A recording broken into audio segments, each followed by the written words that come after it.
안녕하세요. 저는 김선옥입니다.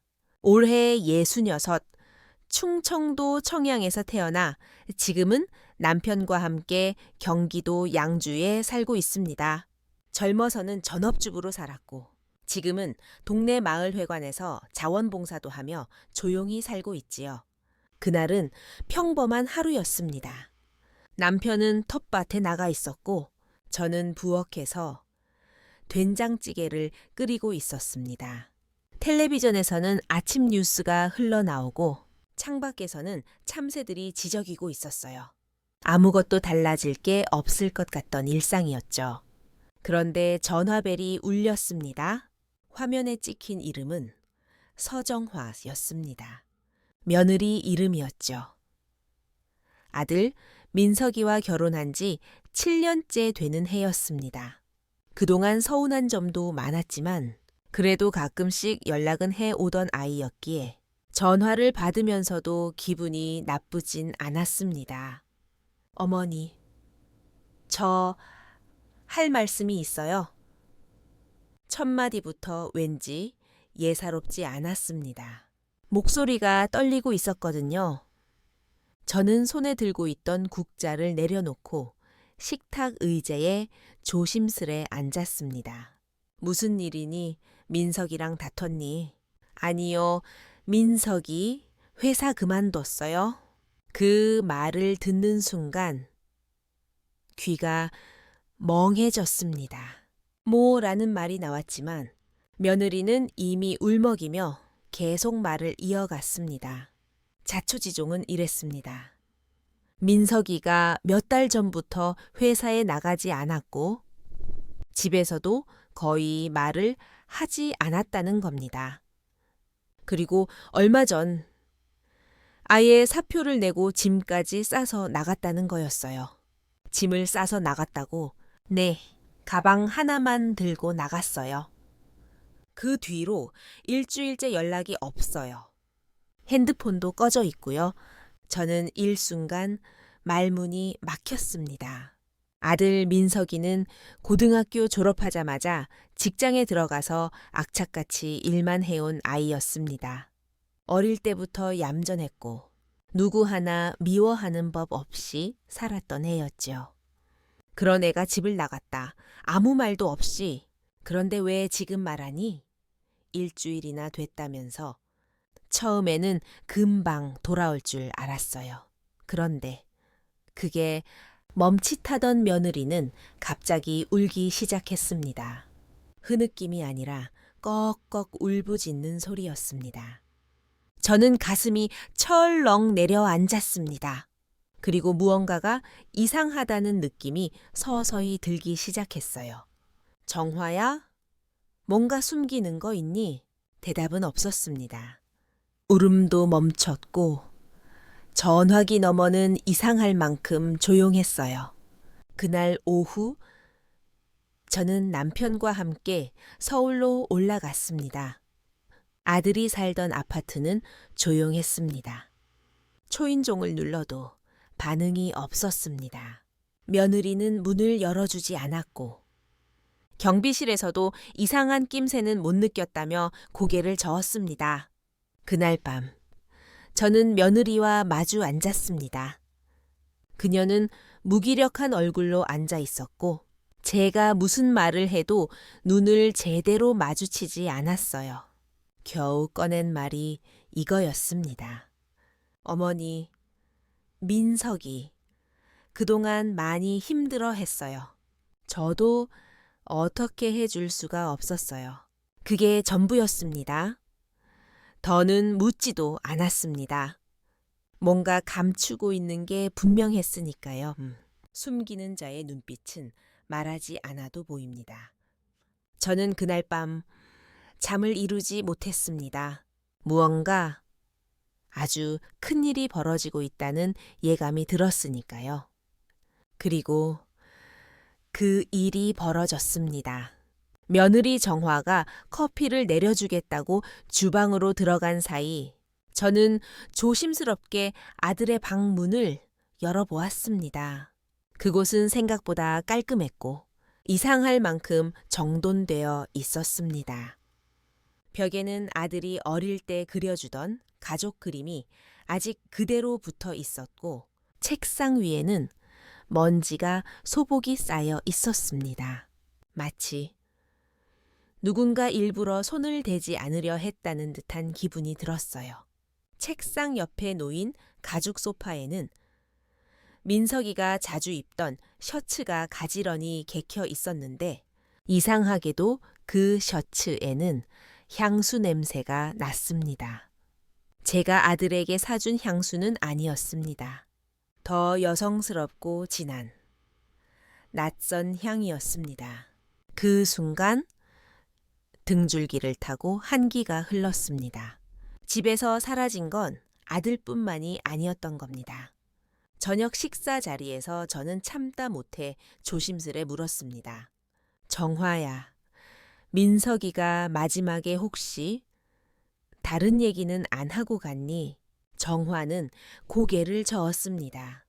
하지만 그 눈빛은 흔들렸고 손에 쥔 젓가락은 미세하게 떨리고 있었습니다. 몰라요? 저도 민석 씨가 왜 그렇게까지 극단적인 선택을 했는지, 극단적인 선택이라니. 무슨 소리니? 그녀는 그제야 깨달은 듯 말꼬리를 말아버렸습니다. 제가 놀란 표정으로 쳐다보자 며느리는 재빨리 말을 바꿨어요. 아니요. 그냥 말이 그렇다는 거예요. 어디 간 건지 정말 저도 몰라요. 하지만 저는 직감했습니다. 무언가 있었다. 단순한 싸움이나 다툼 정도가 아니었습니다. 이건 아들의 삶 전체를 흔들 만한 일이 있었던 겁니다. 며칠 뒤 저는 혼자서 다시 아들의 집을 찾았습니다. 정화는 아예 출근했다며 저를 문 앞에 세워둔 채 나가지도 않았습니다. 열쇠는 여전히 제게 없었고 문은 차갑게 닫혀 있었습니다. 현관 앞에 서서 한참을 망설이다가 돌아서려는 순간 바로 옆집 문이 삐걱 열렸습니다. 네, 혹시 어머니 되세요? 낯선 중년 여성이 문틈에서 얼굴을 내밀었습니다. 저는 고개를 끄덕이며 조심스럽게 인사를 했습니다. 그녀는 눈치 보듯 주위를 살핀 후 조용히 말했습니다. 죄송한 말씀인데요. 한 달쯤 전부터 그 집에서 좀 이상한 소리가 자주 들렸어요. 이상한 소리요. 네, 늦은 밤마다 고성이 들리곤 했어요. 남자분이 뭘 던지듯이 소리를 지르고 여자는 문을 꽝 닫고 나가는 소리도 나고 한밤중에 현관문 열리는 소리도 자주 들리고요. 그녀는 더 말하려다가 조심스럽게 덧붙였습니다. 며칠 전에는 낯선 남자가 집에서 나가는 것도 봤어요. 새벽이었는데 잘생기고 체격 좋은 젊은 남자더라고요. 그런데 민석 씨는 아니었어요. 그 말을 듣는 순간 저는 다리에 힘이 풀려 그 자리에서 주저앉을 뻔했습니다. 정화가 말하지 않았던 모든 진실이 하나둘씩 균열을 내며 튀어나오고 있었어요. 그날 밤 저는 어김없이 잠을 이루지 못했습니다. 머릿속은 온통 아들의 어두운 표정과 며느리의 무표정한 얼굴로 가득 찼습니다. 민석이가 마지막으로 우리 집에 들렀을 때 한참 동안 말없이 앉아 있었던 장면이 떠올랐습니다. 그날 그는 겨우 한마디 했습니다. 엄마, 나는 가끔 내 인생이 진짜 내 건지 모르겠어. 그때는 그 말이 그냥 회사 일 때문일 거라 생각했습니다. 하지만 지금은 달랐습니다. 아들의 삶을 갉아먹은 게 회사가 아니었다면 도대체 무엇이었을까요? 며칠 후 동네 이모에게서 연락이 왔습니다. 아들과 친하게 지냈던 친구가 저를 한번 보고 싶다고 했다는 겁니다. 망설임 끝에 저는 약속 장소로 향했습니다. 낯익은 얼굴의 청년은 저를 보자마자 깊이 고개를 숙였습니다. 어머니, 죄송합니다. 민석이 일로 더 일찍 말씀드렸어야 했는데 그는 떨리는 목소리로 말을 이었습니다. 민석이 마지막까지 너무 힘들어 했어요. 특히 정화 씨 때문에요. 그 말이 떨어지자마자 저는 숨이 턱 막혔습니다. 그제야 알 것 같았습니다. 아들의 고통이 어디서부터 시작되었는지를요. 정화가 자주 늦게 들어오고 돈 문제도 심각했다고 하더라고요. 민석이가 자주 말했어요. 자기는 그냥 돈 버는 기계 같다고, 아내랑 말이 안 통한다고. 정년은 고개를 떨군 채 마지막으로 조용히 말했습니다. 민석이 이혼 준비했었어요. 몰래, 조용히. 아마 어머니 걱정하실까봐 아무 말도 안 했을 거예요. 저는 한참을 멍하니 앉아 있었습니다. 아들이 아무 말도 하지 않았던 이유? 무기력한 표정의 의미, 그리고 며느리의 말 없는 눈빛까지 모든 조각들이 하나의 그림으로 이어지고 있었습니다. 그 그림은 너무도 잔인했습니다.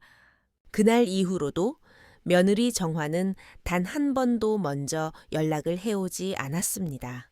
아들의 소식은 여전히 묘연했고 시간은 무심하게 흘렀습니다. 새똥메이즈. 하지만 제 속은 날이 갈수록 골마갔습니다. 저는 밤마다 혼잣말을 했습니다. 민서가 어디 있니? 사라는 있는 거니? 정화는 여전히 평소처럼 출근하고 SNS에도 특별한 변화 없이 활동 중이었습니다. 시어머니가 피가 마르도록 아들을 걱정하고 있는데 그 여자는 세상 사람들 눈에는 아무렇지 않은 아내처럼 보였습니다. 결국 저는 결심했습니다. 이게 아들이 사라진 진짜 이유를 찾아야겠다고. 그리고 며느리 정화의 뒤를 캐기로 했습니다. 처음으로 향한 곳은 민석이의 방이었습니다.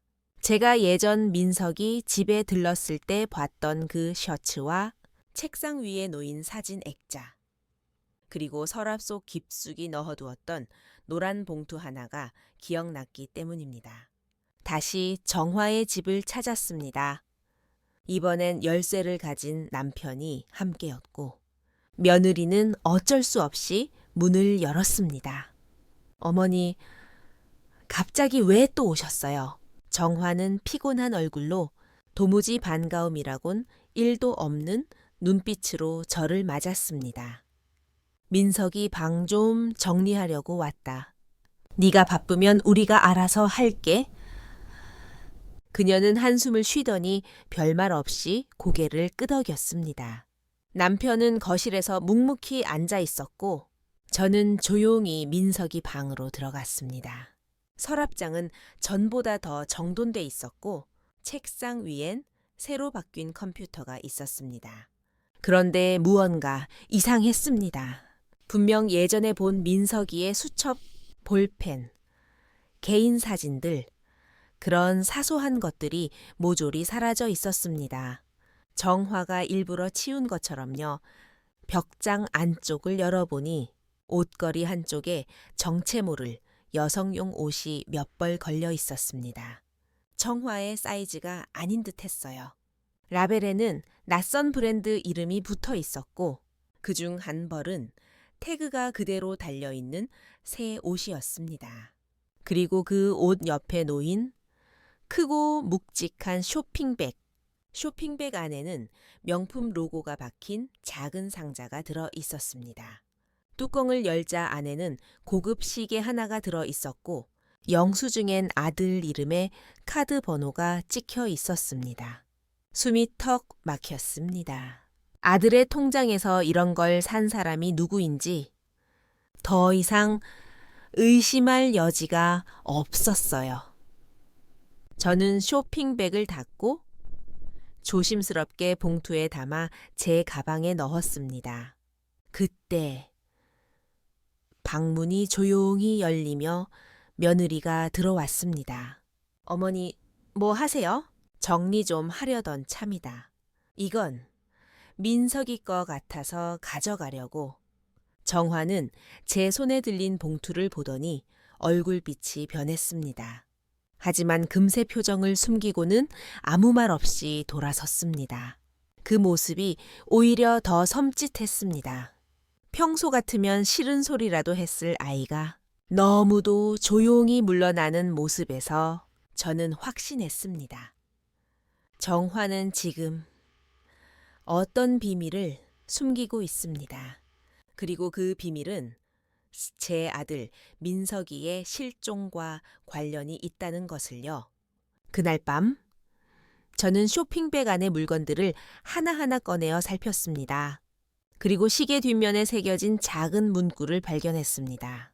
To JH with love, S. JH는 분명 정화의 이니셜이었습니다. 그리고 S는 승현 상구 누굴까? 아는 사람 이름을 모두 떠올려 봐도 떠오르지 않았습니다. 그러나 분명한 건 그 시계는 정화를 위한 선물이었고 보낸 사람은 제 아들이 아니라는 겁니다. 며칠 뒤 아들의 직장 동료였던 아이가 저를 따로 찾아왔습니다. 민석이가 회사에서 짐을 뺀 날 이상한 행동을 했다고 합니다. 정말 인사도 없이 나가셨어요. 퇴사 통보도 매일 한 줄로 끝이었고요. 그런데 그날 회사 근처 커피숍에서 어떤 여자를 만나고 나서 표정이 아주 굳었다고 하더라고요. 어떤 여자요? 저도 정확히는 모르는데 처음 보는 얼굴이었대요. 되게 젊고 화장 진한 느낌이 좀 세 보였다고 했어요. 민석이 형이 가방도 없이 그냥 뛰쳐나가듯 나가고 그 여자는 혼자 앉아 있었답니다. 그 말이 떨어진 순간 제 머릿속에서 무언가 딸깍하고 맞아떨어졌습니다. 정화가 말하지 않은 이름, 민석이의 방에서 사라진 물건들, 낯선 여자의 옷, 그리고 새겨진 이니셜 S. 그 여자가 누구인지 저는 반드시 찾아야 했습니다. 그리고 그날 모든 진실의 실마리가 시작됐습니다. 며칠 밤을 뜬 눈으로 지새웠습니다. 머릿속은 온통 의문투성이었고 심장은 조급하게 뛰었습니다. 시계를 보며 자주 되뇌었습니다. 이제는 나서야 해. 이대로 당하고 있을 수는 없어. 그날 아침 저는 서울로 올라갔습니다. 사설탐정 사무소 문을 두드리기까지 오랜 시간이 걸렸습니다. 평생을 평범하게만 살아온 제게 누군가를 뒤쫓는다는 건 상상조차 어려운 일이었으니까요. 하지만 이제 아들을 찾기 위해서는 무엇이든 해야 했습니다. 며느리의 동선과 인간관계, 최근 행동 패턴을 알고 싶습니다. 비용은 상관없어요. 다 밝혀주세요.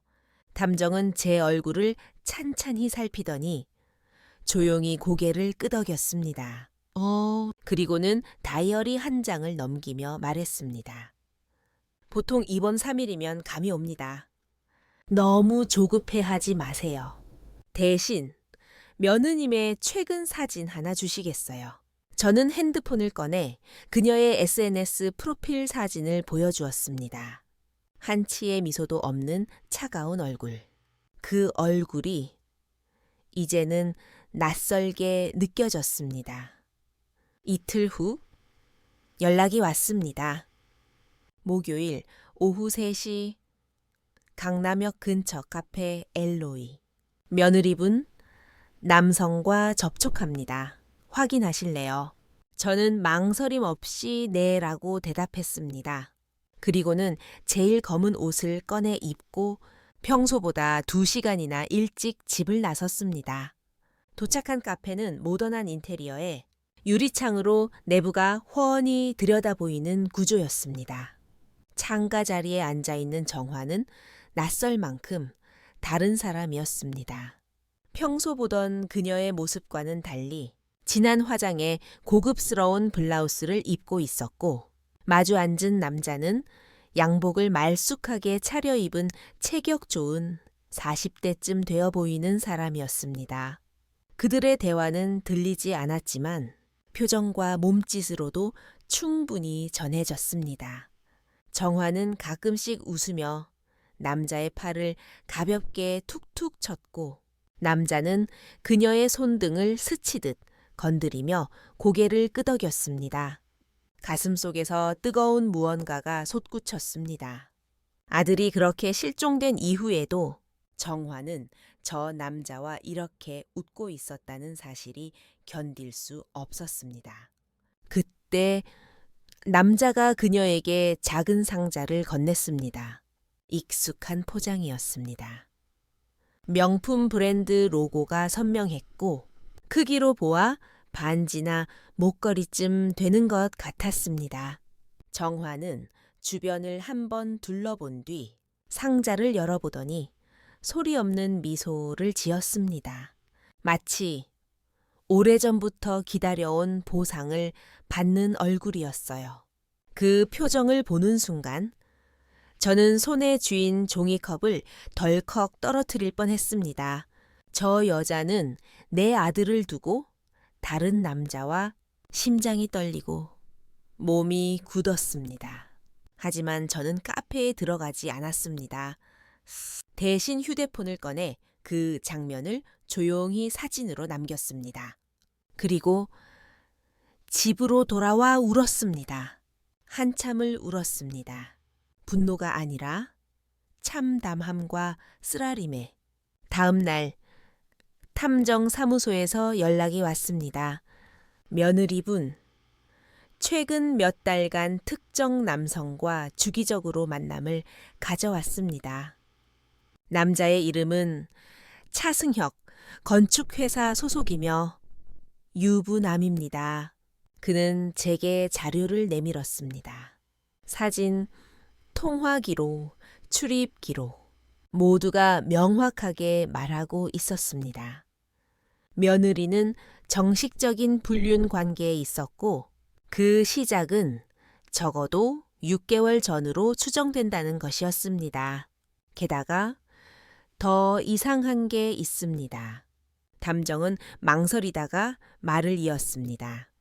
아드님 명의의 계좌에서 지난 몇 달간 일정 금액이 정기적으로 빠져나갔습니다. 수취인은 차승혁. 이 남자입니다. 순간 숨이 막혔습니다. 제 아들의 이름으로 그 남자에게 돈이 흘러 들어가고 있었습니다. 그것도 꽤 오랜 시간 동안. 혹시 협박받은 건 아닐까요? 탐정은 고개를 저었습니다. 아니요. 계좌 주체가 본인이 직접 송금한 걸로 확인됩니다. 문제는 이 돈이 실제로 아드님의 의사였느냐는 거죠. 그 말은 곧 며느리가 아들 명의의 계좌를 임의로 조작하거나 최소한 접근 권한을 가지고 있었다는 뜻이었습니다. 그날 밤 저는 다시 민석이 방에 쇼핑백 안을 뒤졌습니다. 그런데 놀라운 건 봉투 속에 남아있던 카드 명세서 한 장이었습니다. 2월 14일 한강호텔 디럭스 스위트룸 1박 사용자 JH. 2월 14일 고급 레스토랑 모라노 사용자 JH. 2월 15일 보석 브랜드 루체 목걸이 구매 사용자 JH. 그날은 바로 아들의 생일이었습니다. 그리고 아들은 그 즈음부터 연락이 끊겼습니다. 전율이 등골을 타고 흘렀습니다. 아들을 아꼈던 그 하루, 정화는 다른 남자와 호텔에 있었고 민석이의 통장은 그녀의 연애 자금으로 쓰이고 있었던 겁니다. 눈물이 나지도 않았습니다. 더 이상은 무너질 감정도 남아있지 않았으니까요. 이제는 저 여자가 숨기고 있는 것을 다 꺼내야 합니다. 모든 진실을 세상에 드러낼 준비를 해야 했습니다. 그날 밤, 저는 거실에 앉아 아들의 이름이 적힌 서류들을 하나하나 펼쳤습니다. 손에는 탐정이 넘겨준 증거 사진과 호텔 영수증, 그리고 며느리 정화의 계좌 내역이 있었습니다. 그 모든 것들이 하나로 이어질 때 더는 눈을 돌릴 수 없었습니다. 이건 단순한 불륜이 아니다. 이건 사기이자 착취다. 이대로 침묵하면 제 아들의 존재마저 잊혀질 것 같았습니다. 세상 누구도 민석이의 편이 되어주지 않는 이 상황에서 저는 단 하나의 증인이자 목격자가 되어야 했습니다. 그날 이후로 저는 정화가 아들 명의로 어떤 일을 벌였는지 치밀하게 파고들기 시작했습니다. 시작은 아주 단순한 곳이었습니다. 아들 명의의 우편물, 며느리 몰래 우체통에서 몰래 꺼낸 민석이 앞으로 온 문서 한 통, 세무세요 고지서였습니다. 사업자 등록 취소 안내, 사업자 등록, 민석이는 사업 같은 걸 한 적이 없었습니다. 저는 바로 구청 세무과를 찾아갔습니다. 담당자는 컴퓨터 화면을 확인하고는 이상하다는 듯 말했습니다. 이거요. 이분이 법인 명의로 렌터카 대여 사업을 내셨었어요. 작년 가을에요? 그런데 세금이 밀려서 폐업 예정 안내가 간 겁니다. 잠깐만요. 제 아들은 렌터카 사업을 한 적이 없어요. 사업장 주소가요. 강동구 5로 201번지네요. 여기는 잠시만요. 이 주소, 다른 법인 2개랑도 겹치네요. 그 순간 퍼즐이 맞춰졌습니다. 법인을 허위로 내세운 유령회사, 그리고 세금 체납, 카드 결제 정산. 이건 조직적인 사기였습니다. 그리고 그 주소는 놀랍게도 차승혁이라는 이름이 소유한 사무실이었습니다. 모든 실체가 드러나기 시작했습니다. 정화는 남편의 명의를 이용해 유령회사를 만들고 차승혁과 함께 수익을 빼돌렸던 겁니다. 민석이는 그 사실을 알게 되었고 그때부터 심각한 우울증과 고립에 시달렸던 거죠. 더는 망설일 수 없었습니다. 저는 곧바로 변호사를 찾았습니다. 조용하지만 단단한 성품의 백승철 변호사.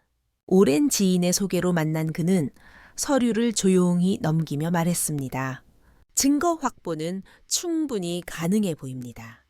문제는 민석 씨 본인의 실종 상태입니다.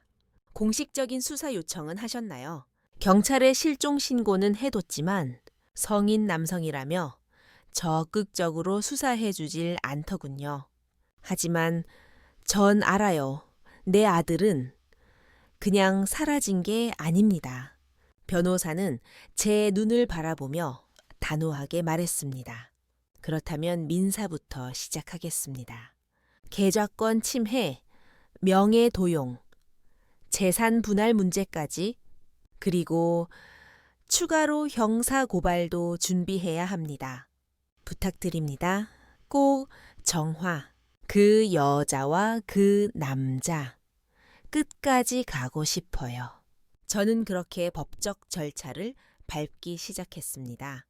한편으로는 정화의 주변을 더 깊이 파고들었습니다.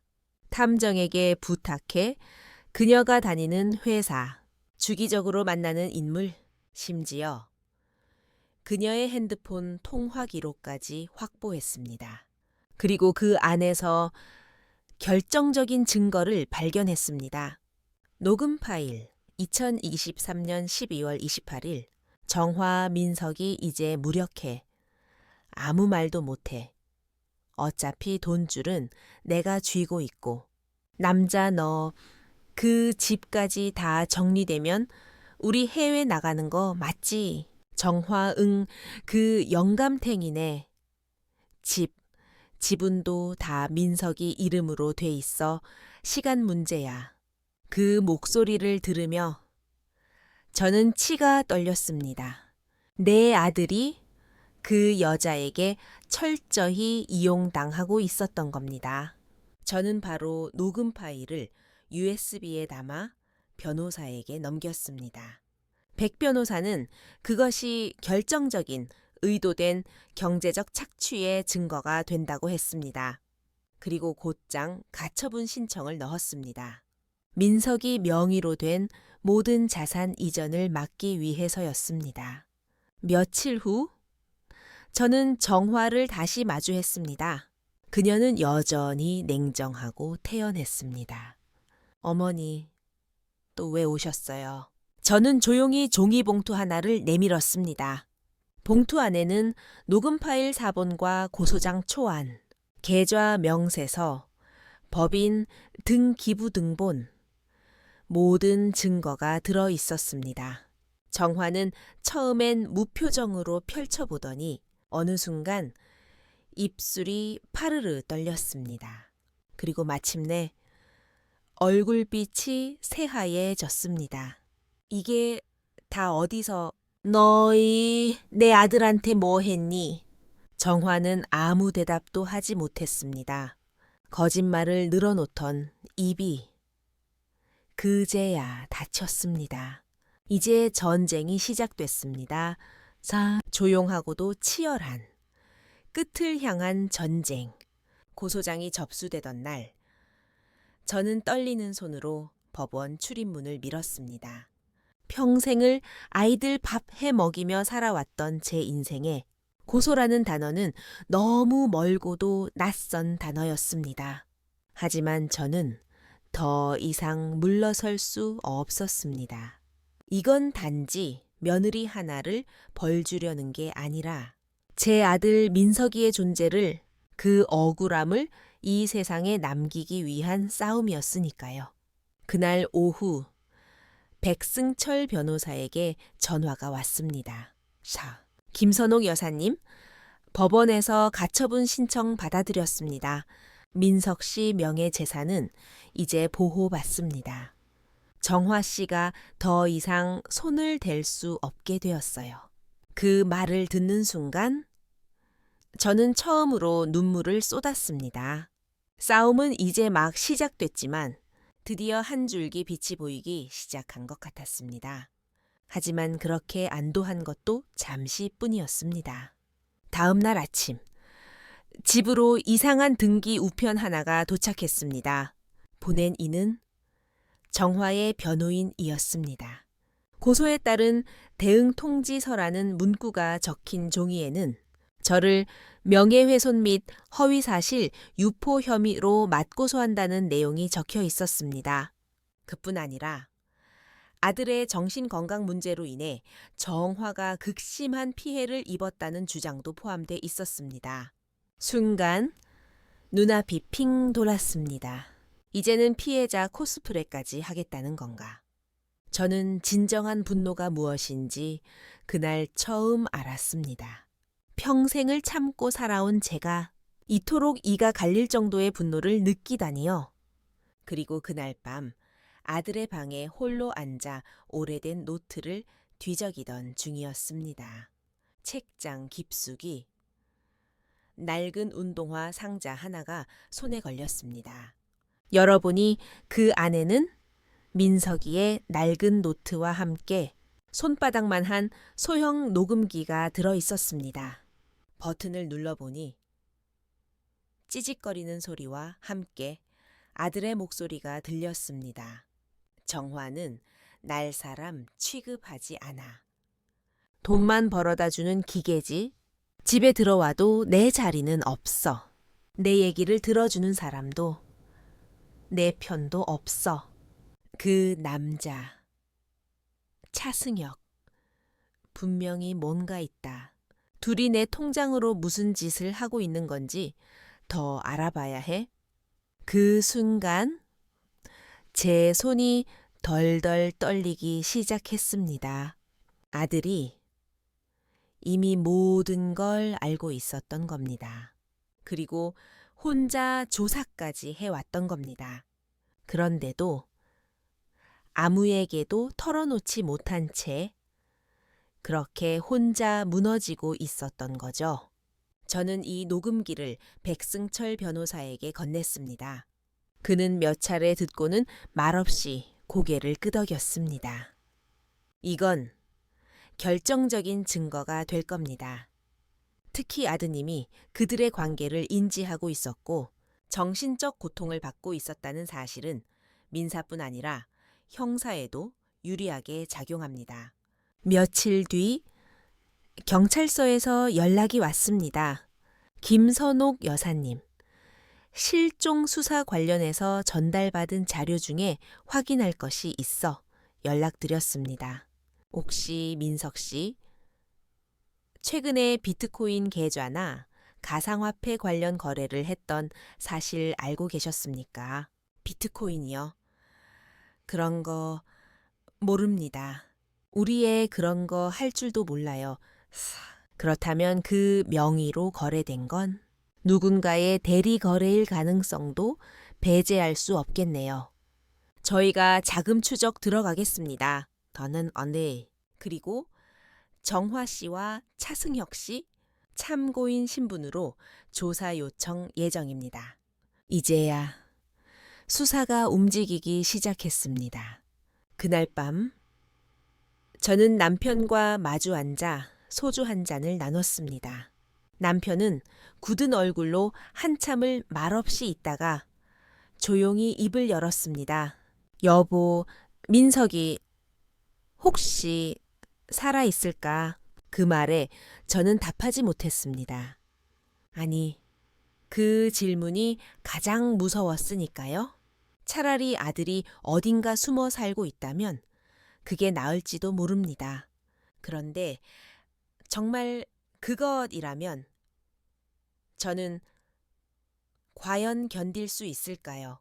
며칠 뒤 예상치 못한 곳에서 전화가 왔습니다. 혹시 김민석 씨 어머니 되시죠? 여기는 부산 병원 응급실입니다. 심장이 철렁 내려앉았습니다. 네, 민석이 거기 있어요.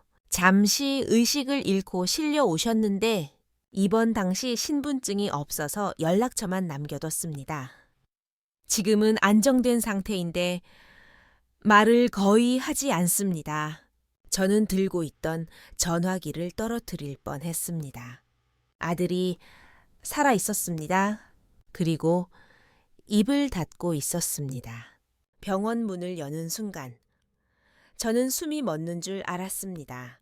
창백한 얼굴, 마른 턱선, 반쯤 감긴 눈, 침대에 누워있는 민석이는 제가 기억하던 아들이 아니었습니다. 너무나 초췌했고 뼈만 남은 팔에 꽂힌 링거줄이 어찌나 가늘게 느껴지던지 저는 그 자리에 주저앉아 울고 말았습니다. 민석아, 엄마야. 엄마 왔어. 그는 미동도 없었습니다. 눈은 뜨고 있었지만 초점이 없었고 저를 보는 것도 듣는 것도 아닌 듯한 눈빛이었습니다. 의사는 조용히 말했습니다. 환자분, 심리적으로 극심한 스트레스를 받은 상태입니다. 실신 직전까지 정신적 혼란이 상당했고 스스로 말하는 걸 거부하고 있습니다. 저는 아들의 손을 꼭 잡았습니다. 그 손은 차가웠지만 그래도 따뜻했습니다. 살아있다는 증거였습니다. 괜찮아. 괜찮아. 이제 엄마가 다 알았어. 이제는 네가 혼자 아니야.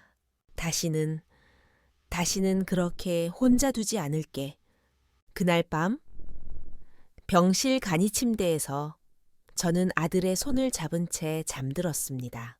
며칠이 지나면서 민석이는 조금씩 반응을 보이기 시작했습니다. 처음엔 고개를 끄덕이는 정도였고, 그 다음엔 물을 마시고, 끝내는 나지막한 한마디를 뱉어냈습니다. 엄마.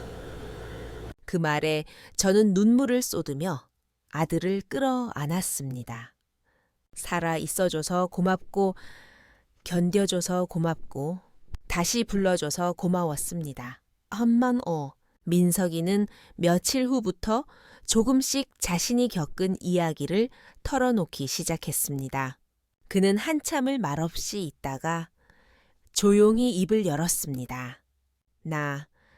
정화가 처음에는 정말 좋은 사람인 줄 알았어.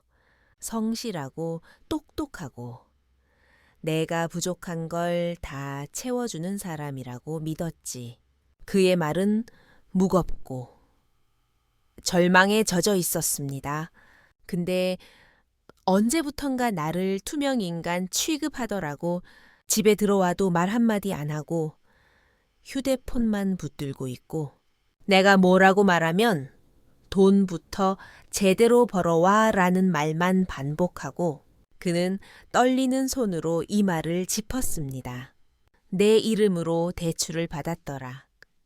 그것도 내가 모르는 새에 회사 법인도 통장도 그 사람이랑 같이 짠 거야. 차승혁이라는 남자. 둘이 내 통장으로 모든 걸 해먹고 있었어. 저는 주먹을 꽉 쥐었습니다. 생각보다 더 깊고 더 오랜 고통이었습니다. 그날 내가 그냥 사라지려고 했던 날, 정화가 내 앞에서 그 남자랑 전화하는 걸 들었어. 이제 이 인간도 정리돼 간다고 하더라. 그 말 듣는 순간 그냥 다 끝내고 싶었어. 민석이의 눈에 눈물이 고였습니다. 한강 쪽으로 걸었는데 무서웠어. 죽는 것도 사는 것도. 그래서 그냥 멀리 도망쳤어. 핸드폰 꺼버리고 신분증도 버리고 그냥 내가 없으면 다 괜찮을 거라고 생각했어. 그 말을 듣는 순간 저는 가슴을 움켜쥐고 울었습니다. 아니야. 민서가 너 하나 없어졌다고 괜찮아질 세상은 없어.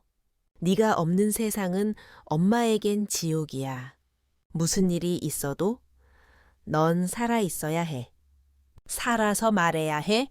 그래야 그 여자들 벌받게 할 수 있어. 민석이는 조용히 고개를 끄덕였습니다. 그리고 낮은 목소리로 말했습니다. 이제 끝내고 싶어. 그 여자. 그리고 나를 망가뜨린 그 남자까지. 그날 밤. 저는 백승철 변호사에게 전화했습니다. 변호사님, 민석이가 돌아왔어요. 그리고 이제 증언할 수 있답니다.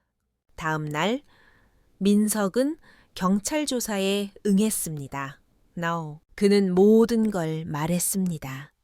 정화가 어떻게 대출을 유도했는지, 차승혁이 어떤 식으로 유령 회사를 세웠는지, 어떻게 둘이서 통장을 빼돌리고 세탁했는지를 그의 진술과 녹음 파일, 계좌 추적 자료, 탐정의 보고서가 모두 일치했습니다.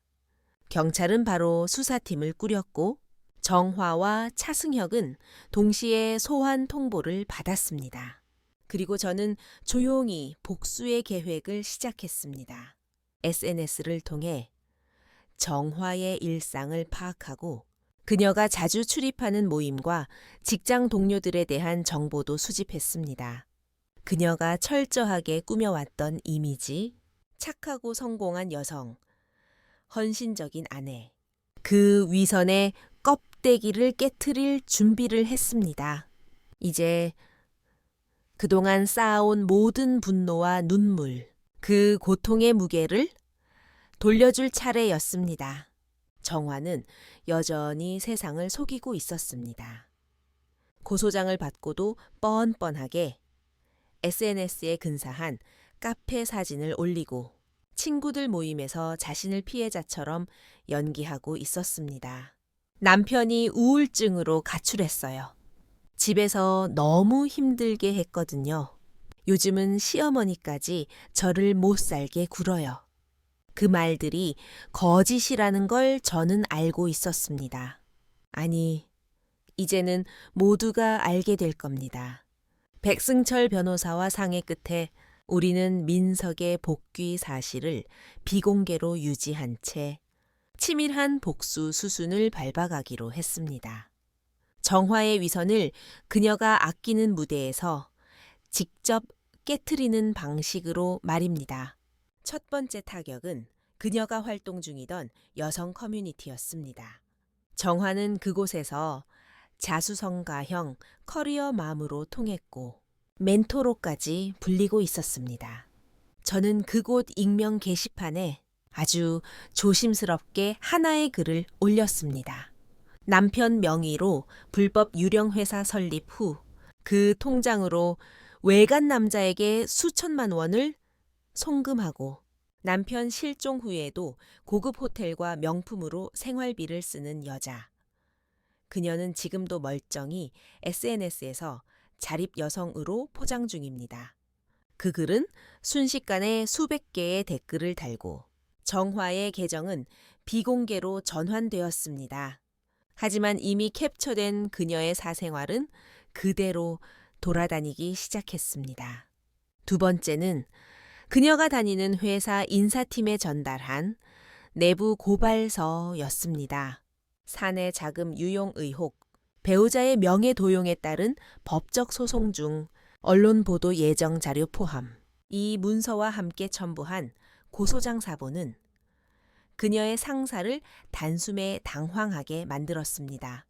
며칠 후 정화는 직장에서 정직 처분을 받았고 그녀의 사무실 책상이 정리됐습니다. 그 소식은 뜻밖에도 남편의 친구로부터 전해졌습니다. 야, 너 그 정화라는 며느리 회사에서 짐 싸고 나갔단다. 무슨 소문이 퍼졌는지 인사팀에서 회의 돌리고 난리래. 세 번째 타격은 공개적인 자리에서 이루어졌습니다. 정화와 차승혁이 자주 다니던 레스토랑, 민석이와 저는 변호사, 탐정, 그리고 기자 한 명을 대동해 조용히 예약을 했습니다. 그리고 그들보다 먼저 도착해 창가 쪽에 자리를 잡았습니다. 정확히 1억 없이 20분, 정화는 레이스가 달린 블라우스에 진한 립스틱을 바르고 들어섰고 차승혁은 고급 수트를 입고 그녀의 허리를 감싸 안았습니다. 그 장면을 민석이의 휴대폰으로 조용히 촬영했습니다. 그리고 제가 기자에게 건넨 USB에는 그간 확보한 모든 녹취, 사진, 문서가 들어 있었습니다. 기자는 조용히 말했습니다. 이 정도면 기획기사 충분히 나옵니다. 익명 처리하고 남편 실종 뒤에도 외도횡령 혐의로 조사 중인 기업 과장 정도로 타이틀 뽑을 수 있어요? 부탁드립니다. 이 사람들이 무슨 짓을 했는지 이제 세상이 좀 알아야 합니다. 며칠 후 인터넷 기사 하나가 떴습니다. 남편 실종 후에도 호화 생활, 사기 불륜 의혹으로 고발당한 여성 직장인. 댓글은 순식간에 달렸고 일부 커뮤니티에선 정화의 사진이 모자이크 없이 유포됐습니다. 차승혁의 이름도 거론되기 시작했고 그가 속한 건축회사에서는 긴급 징계회의가 열렸습니다. 그리고 드디어 정화에게서 전화가 왔습니다. 처음으로 제게 전화를 걸어온 것이었습니다. 어머니, 제발 그만해 주세요. 그녀의 목소리는 흔들리고 있었습니다. 그 뻔뻔했던 태도는 온데간데 없었고 처음으로 두려움이 묻어났습니다. 이제 와서 어머니라 부르니 기가 막히구나. 네가 내 아들을 어떻게 만들었는지 내 입으로 말해봐라. 죄송해요. 민석 씨 살아있는 거죠. 그 질문에 저는 단호하게 말했습니다. 네가 알 자격 없다. 그녀는 흐느끼며 말했습니다.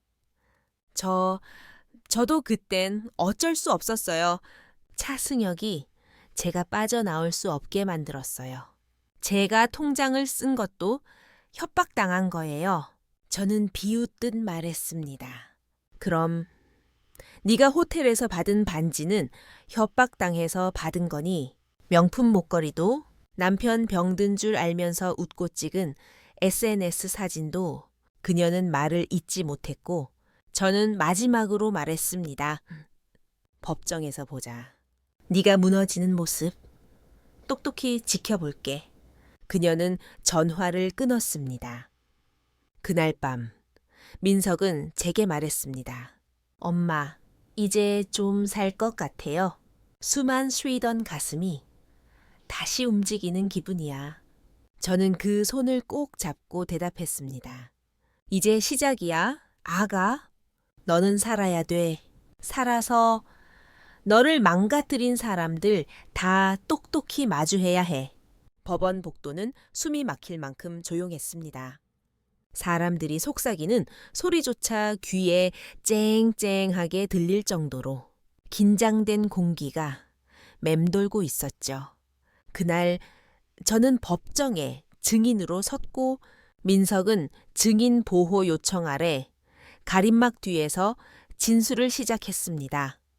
그 앞에 앉아있던 정화와 차승혁은 정장을 입고 있었지만 그 어떤 옷도 그들의 얼굴에서 드러나는 초조함을 가릴 수는 없었습니다. 판사의 목소리가 울려 퍼졌습니다. 피고 김정화, 차승혁, 피고 측은 원고명의 계좌를 수차례 이용해 불법 자금을 거래했고 민석 씨 명의의 유령 회사를 설립한 정황이 포착되었습니다. 이에 대해 인정하십니까? 정화는 잠시 고개를 떨구더니 조심스럽게 입을 열었습니다. 일부는 인정합니다. 하지만 저는 강요당한 부분이 있었고 그건 피고 차승혁 측이 강요했단 말입니까? 그 순간 차승혁이 벌떡 일어나 소리쳤습니다. 무슨 소리야? 정화야, 우리가 함께 계획한 거잖아. 정화의 눈이 동그래졌습니다. 당황한 얼굴로 주위를 두리번거리더니 결국 울음을 터뜨렸습니다. 아니에요. 저는 몰랐어요. 전 그냥 남편이 너무 무기력해서 생활비가 부족해서 도와달라고 했을 뿐이에요. 법정은 술렁이기 시작했습니다. 거짓이 거짓을 덮고 협잡이 서로를 겨누는 칼로 바뀌는 순간이었습니다. 그때 판사가 조용히 말을 이었습니다. 민석 씨, 진술 이어주시겠습니까? 가림막 뒤에서 들려온 목소리는 처음보다 훨씬 단단했습니다. 그들은 제 이름을 도용했습니다. 저는 정신적으로 매우 불안정한 상태였고 모든 금융 정보를 정화에게 맡긴 것이 화근이었습니다. 하지만 저는 어떤 사업에도 동의한 적이 없습니다. 그리고 정화는 저의 우울증을 알고도 조롱했습니다. 그리고 그는 직접 녹음 파일을 재생했습니다. 민석이 이제 아무 말도 못해. 돈줄만 쥐고 있으면 돼. 지 엄마까지 정리되면 그 집도 끝이야.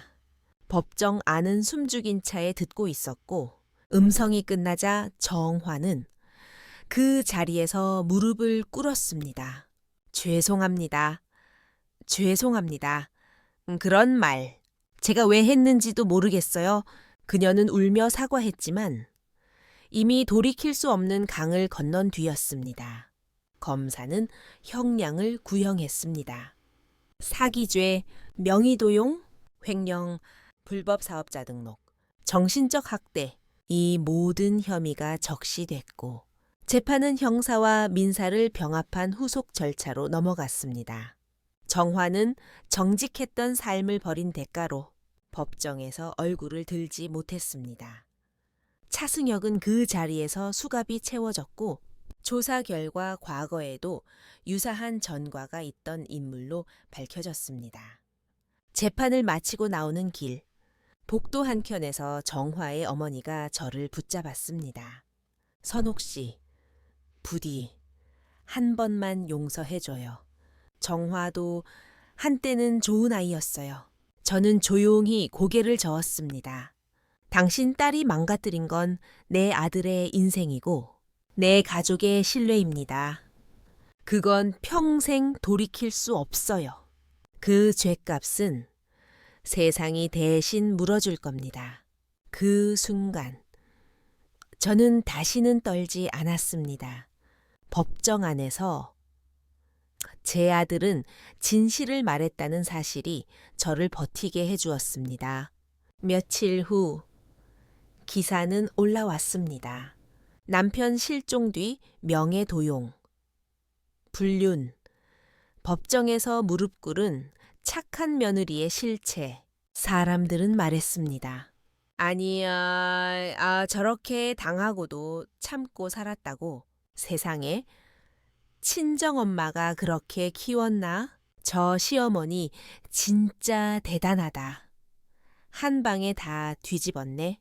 저는 그런 반응에 초연했습니다. 그저 제 아들이 다시 사람들 앞에서 고개를 들고 걷게 된 것만으로도 충분했습니다. 그날 밤 민석이 제게 조용히 말했습니다. 엄마, 나 다시 일할 수 있을까? 저는 눈물과 함께 고개를 끄덕였습니다. 그럼 아가, 넌 아직 젊고 아직 시작도 안 했어. 봄이 되었습니다. 우리 집 마당에는 작년 가을에 심어두었던 수국이 다시 피기 시작했고 민석이의 얼굴에도 오랜만에 생기가 돌기 시작했습니다. 정화와 차승혁은 각각 징역형과 집행유예를 선고받았고 민석이는 민사소송에서 모든 재산권을 되찾았습니다. 무너졌던 신용도 회복됐고 심리치료도 병행하며 조금씩 일상을 회복해가고 있었습니다. 어느 날 아침 민석이가 조심스럽게 말했습니다. 엄마, 나 작은 북카페 같은 거 하나 해볼까 해. 조용히 책 읽는 공간. 나 같은 사람들, 마음 다친 사람들 와서 쉴 수 있는 그런 곳. 저는 말없이 아들의 손을 잡았습니다. 아가, 엄마도 같이 할게. 커피 타는 건 내가 맡을게. 책은 네가 고르고 우리는 그렇게 조금씩 삶을 다시 쌓아갔습니다. 처음엔 하루에 한 명 오는 손님도 감사했고 커피가 식도록 말없이 앉아있는 손님도 이해할 수 있었습니다. 우리 역시 그랬던 적이 있었으니까요. 며칠 전엔 그 북카페에 한 중년 여성이 찾아왔습니다. 조심스레 문을 열고 들어온 그녀는 창가 자리에 앉아 오랫동안 책을 들고만 있었습니다. 민석은 따뜻한 허브차를 내려서 조용히 앞에 놓아주었고 그녀는 눈시울을 붉히며 말했습니다. 그냥 고맙습니다. 그 말에 민석이는 아주 작게 웃었습니다. 그 웃음이 제가 이 모든 시간을 견디게 한 힘이었습니다. 저는 이제 더 이상 누구의 엄마나 시어머니라는 이름이 아니라 제 이름을 되찾은 사람으로 살아가고 있습니다. 그리고 매일 아침 거울 앞에 서서 제게 말합니다. 김선옥, 오늘도 잘 견뎠어. 내일도 괜찮을 거야. 가족이란 때로는 가장 깊은 상처가 되기도 하고 가장 큰 구원이 되기도 합니다. 내가 품은 사람이 나를 배신했을 때 우리는 세상이 무너진 것 같지만 그 안에서 다시 나를 일으켜 세우는 것도 결국 나 자신임을 알게 되었습니다. 지금 이 영상을 보고 계신 여러분, 혹시 이 이야기와 닮은 기억이 있으신가요? 혹시 참고 살아야 한다는 말에 오늘도 울음을 삼키며 살고 계신가요? 이제는 참지 마세요. 당신의 눈물은 결코 하찮지 않습니다. 그리고 어떤 고통도 결코 영원하지 않습니다. 당신이 살아온 삶은 절대로 헛되지 않았고 당신이 품었던 상처도 언젠가는 누군가의 빛이 될 수 있습니다. 그날 무릎을 꿇었던 사람은 나였지만 오늘 일어서서 걸어가는 사람도 나입니다.